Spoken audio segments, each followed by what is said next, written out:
Good morning and welcome back to another episode of Business Beyond the Beach in partnership with our friends here at Miami Community Newspapers and graciously, generously sponsored by Maman Coffee. Our favorite location is their South Beach Sunset Harbor location. My name is Brittnie Bassant. I'm the president and CEO of the Miami Beach Chamber of Commerce. And today I have with me Mr. Saun Lightbourne from Fashionable Insurance. Not only is Saun the owner and founder of Fashionable Insurance, but he's also a board member of the Miami Beach Chamber of Commerce. Saun, it is a pleasure to have you on the show. Brittnie, it's indeed a pleasure to be here. I'm honored to be in the presence of yourself and your team and to be on such an amazing platform. So we'll talk about Fashionable Insurance in one quick second, Mhm. but you actually started your career in luxury sales and marketing, and you did a lot of work in Dallas. And so how on earth? Walk me through that pivot, sir, because now you're doing insurance, which is great, and you're amazing and you're incredible at it, but it's been a journey, and I want to know about that journey. So tell me. Indeed, it has. It has. I spent 25 years in luxury hotels and resorts in North America and throughout the Caribbean.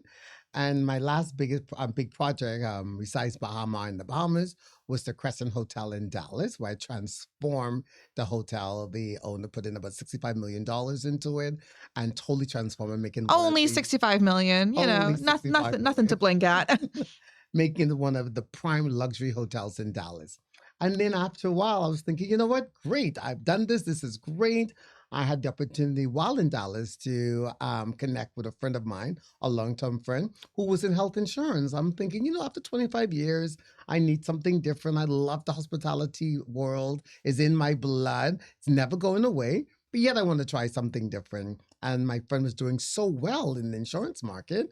And then come COVID, in the way he really blossomed and was really able to help individuals and gave him the flexibility, the freedom of his schedule, and being very lucrative while being an entrepreneur. And my goal was always to be an entrepreneur. And I thought that was the perfect time during the time that the world shut down. This is the time for me to, get my license, really look to see if insurance is what I want to do.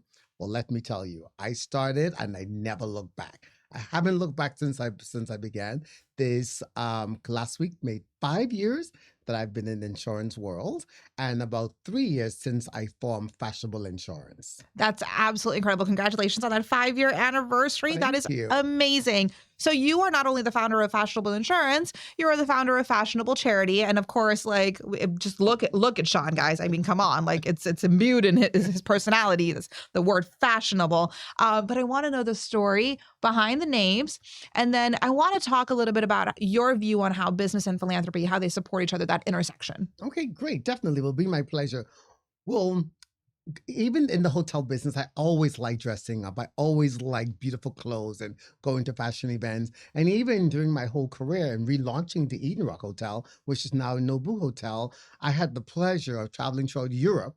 One of our publicists was very big in the fashion world, and one of our photographers invited me to my first fashion week in Milan. It opened my mind, my senses to fashion. I really enjoyed it. So I would take some of my vacations every year and go to a different fashion show throughout the world. I've been to fashion show in London, fashion week in Paris, and I really enjoyed it. Which one's your favorite? God, that's a tough one. That's a really tough one. Let's put in my top two is Okay. Paris and Milan. Paris is the birth child of the fashion industry. So it gives you everything encompassing fashion. So they are my two favorite. And then in that whole spell of things, then hotels became really fashionable. Hotels wanted to, to partner with the top fashion brands. And when I was at Bahama, I had the opportunity of working with various brands, Versace. We had the opportunity of working with Fendi and different consulting projects I did where they would transfer a suite into label into designer. So you have Fendi Casa, you have Versace Casa. And, we partnered with some of those brands, forming the hotel to have a good merge of hotels and also fashion. And it worked out well. And my biggest break was in Dallas at the Crescent. We did this Dapper in Dallas program where you could come into the hotel for New Year's Eve. You have a special stylist from Stanley Korshak, it's who we use, which is one of the biggest designers in Dallas. You come in for New Year's Eve, you and your partner send in your sizes and of your outfits. Oh and my your goodness. clothing. and we gave you a stylist, we gave you a makeup artist, we gave you also a personal assistant. You come into the room, you have champagne, you have a package where they dress you and get you ready for the New Year's Eve gala that was taking place at the Crescent. Well, that package went viral. I got a lot of awards, accolades. The owners were so impressed that I was able to take fashion, merge it with the hotel business, and make it such a profitable name. And from that day, I saw them like, you know what? I'm going to launch my own hotel, and it's going to become Designer Fashion Hotel. So that's what started all the designer fashion Oh my goodness. within my heart. So 9/11, COVID came. Right. I did all my work, launched my company, my branding, my logo. That's put a setback. And with that put a setback and getting into the insurance world, I'm thinking, how can I... So right before you got into insurance, you were getting ready to launch a hotel? Yes, a brand. Oh my goodness. A hotel brand. A hotel yes. brand. A Okay. hotel luxury brand. You'll have the brick and mortar. I owner have the brick and mortar, and I can come and program that hotel and with all the bells and whistles That's around incredible. fashion designer hotel. Yes, and it was a task I worked on for a while, and I put that on hold during the COVID, and then as I get into the insurance world, I'm thinking, okay, insurance is cute, it's nice, but Insurance is cute. Hang on a minute. mean- Insurance is cute. I love that. That's like the best soundbite from the show. Continue. at a cocktail party, if you say, hey, I'm in insurance, or at an event, I'm in insurance, people's like, oh, okay, that's nice. Really, that's interesting. However, at a cocktail party, I said represent designer insurance or fashionable insurance. It was more, it piqued their interest more, and people were willing to learn more. Right. Even though fashion has nothing to do with insurance, I combine it to make it more interesting. That's the power of marketing. That's the power of branding. And then the interesting thing is I continue changing my wardrobe. I was always fashionable in the hotel. I was a little bit more conservative. Now I don't have to be conservative at all. I can bring out all the big dogs and dress how I want to dress. And the minute I walk into the room, individual asks me, are you a designer? Are you a stylist? Are you a fashion editor? That's the first question they would ask. So it opens the door for communication. And I guarantee you, by the time I'm done with a person, I have a consultation to sign up with their insurance. That's absolutely incredible. I love that story. I love everything about it. I'm learning so much. But let's talk about fashionable charity, because I think that that's so important. I love highlighting individuals and highlighting organizations that give back to our community. And fashionable charity has supported a number of organizations in the community. Children's Miracle Network, Ocean Conservancy, Torch Relay. So talk to me about why you started Fashionable Charity. What's the mission of the organization and its impact? Perfect. Well, I was always into charity organization and giving back to the community. Both my parents were very involved in the community, growing up in the Bahamas, and my dad and my mom was always a part of the charity organization. So that was embedded in me as from a child. Even in college and university, I always participate in various charities. But I will give thanks to Bill Marriott, who formed Torch Relay. So when I started Torch, when I worked for Renaissance Eden Rock Hotel, which I worked for about 13 years, I would always participate in Torch Relay. You could either run, ride a bicycle, get a motorcycle, swim, whatever the situation is. And every year I will participate. Every year I got a little bit savvier. How are you participating? Are you running? Are you swimming? Let me tell you this part. This is a good part. Okay. So the first couple of years, actually the first year, I noticed that I did some research and people had motorcycles and bicycles, and you can do all kinds of I things. feel like it's cheating to have a motorcycle in a relay, but great. let's just we'll blow past that. It goes all around the United States. They start from the most northern to the most southern and Key West, and then the Key West. So I say to myself, and every year I would put on, I love parties. I love my birthday. I'm always having a birthday party. So I would put on a birthday party every year, and people would bring me a bunch of stuff, a bunch of gifts and things.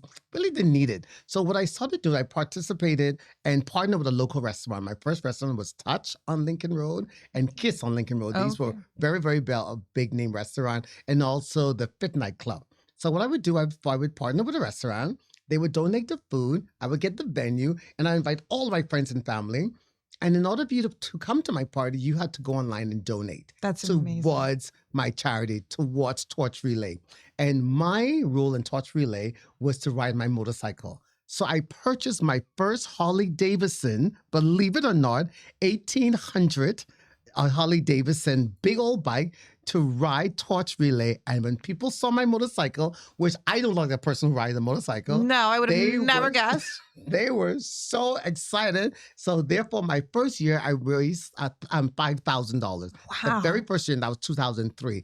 And every year it escalated. I've probably raised close to $2 million for torch relay to the charities. Incredible. And then when I formed Fashionable Insurance, I was like, you know what? I'm going to form Fashionable Charities. So I had the charity background before, so I just merged it over to keep it all within brand with the Fashionable Charity. So I've done, I've worked with Torch Relay, Children's Miracle Network. I've also worked with Angels of Humanity with their Fashion Week. They're Fashion incredible. Week events. Yeah. Yep. And also, I also participate in Rip the Runway in the Bahamas, where we participate through Fashionable Insurance and also a sponsor and a judge. And these give back to children and, children who need books for school, children who are from the bad parts of town and they need mentorships. So anything involving participating in mentoring and helping children that are in need.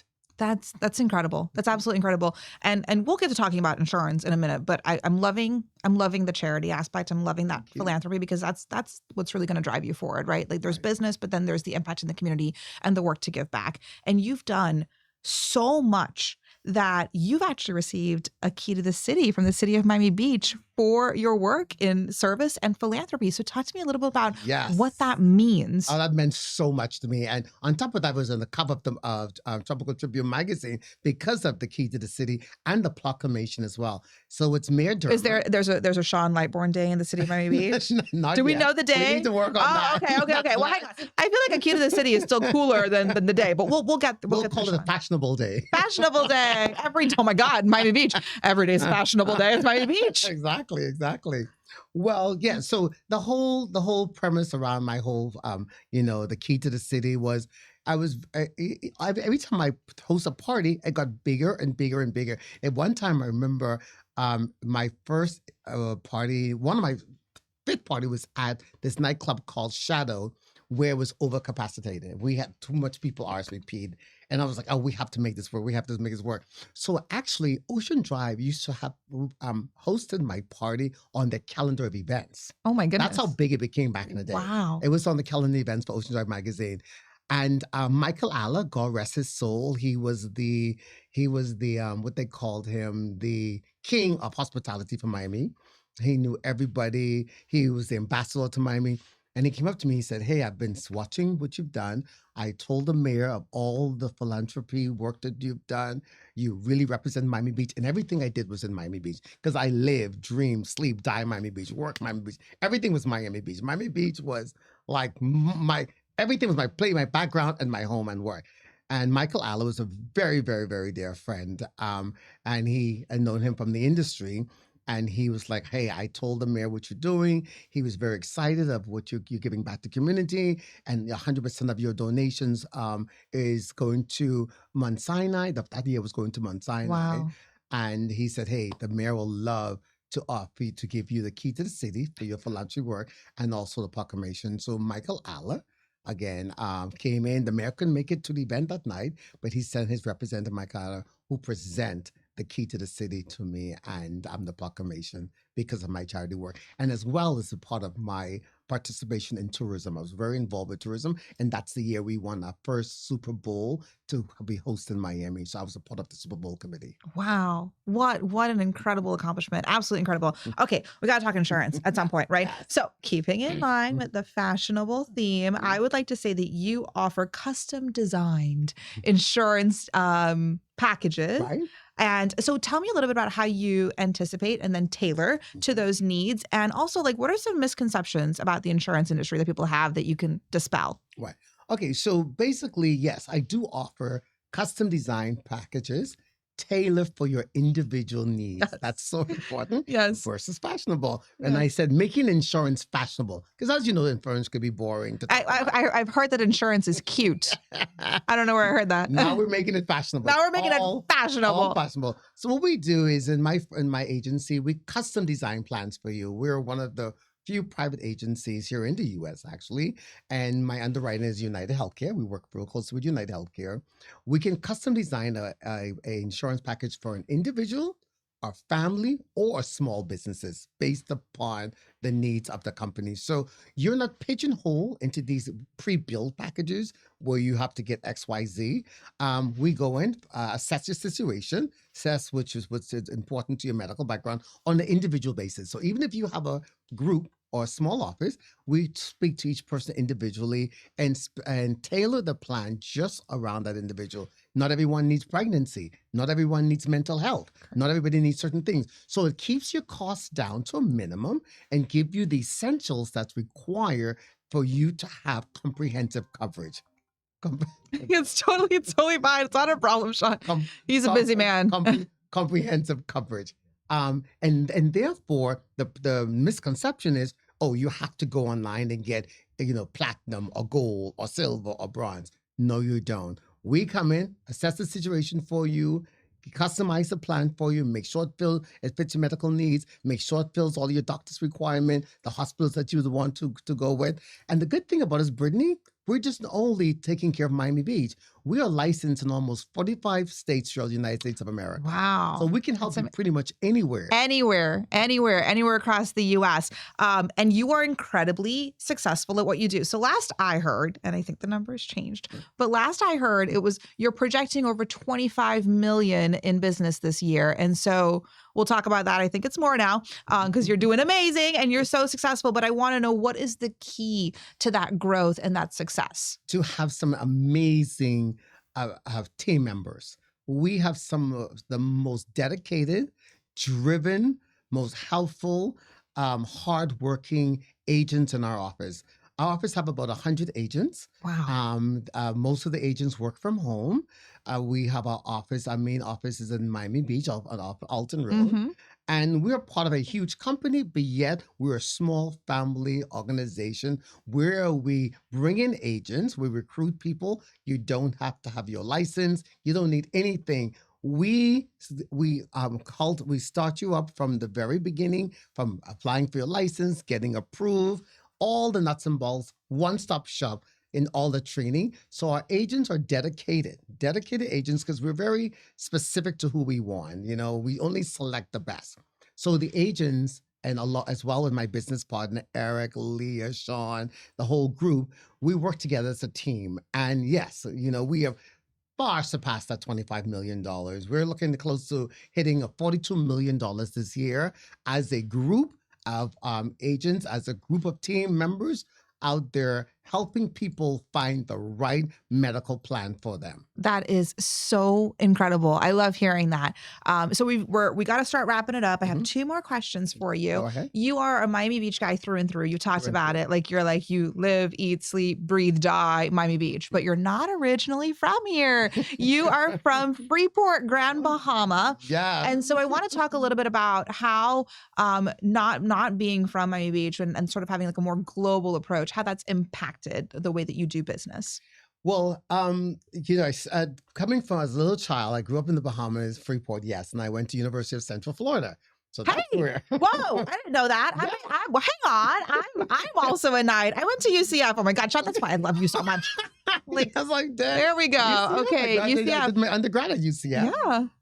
And then I had an opportunity, and I like Florida because my parents in the Bahamas is very close. Right. I can always hop and skip. They're still in the Bahamas? They're still in the Bahamas. Okay. Everybody's still there. I had the opportunity of going to Cornell University at a scholarship, and also UNLV. And I chose UCF. UCF over Cornell? Yes. No offense to my alma mater, but come on. I want to be close to my mom. I'm a mama's boy. God forbid she passed away. But I wanted to be closer. If something happens, I can just hop and skip. Right. She come and visit me all the time. I was the only son at the time, but I loved Orlando. Orlando was great. Also, Orlando was the hub for the tourism industry. Yes. With Disney being there, I thought I could gain a lot of experience, which I did. So I attended UCF. I work in the various hospitality industry in Orlando, and then I got my first opportunity to go to San Francisco right after college with Hilton Hotels. San Francisco was a great experience. And then at the Hilton in San Francisco, they were opening up a hotel in Fort Lauderdale, a Hilton in Fort Lauderdale. Wow. So I'm thinking, great, it gets me back to Florida. So I transferred to that hotel, worked there for 3 years, and then an opportunity in Miami Beach came up. I was like, wow, South Beach was great. So living in Fort Lauderdale, I really get to experience South Beach. And that was during the Versace, I'm dating myself, but that was during the Versace days. And that's when South Beach was a different world. It was just becoming this global, famous playground. And had an opportunity of going to Eden Rock Hotel at that time. And that just, my career just blossomed from there. I was promoted 4 times at Eden Rock. And I was the first director of sales and marketing at age 32 at Eden Rock. Wow. I was one of the youngest directors of sales and marketing in the company.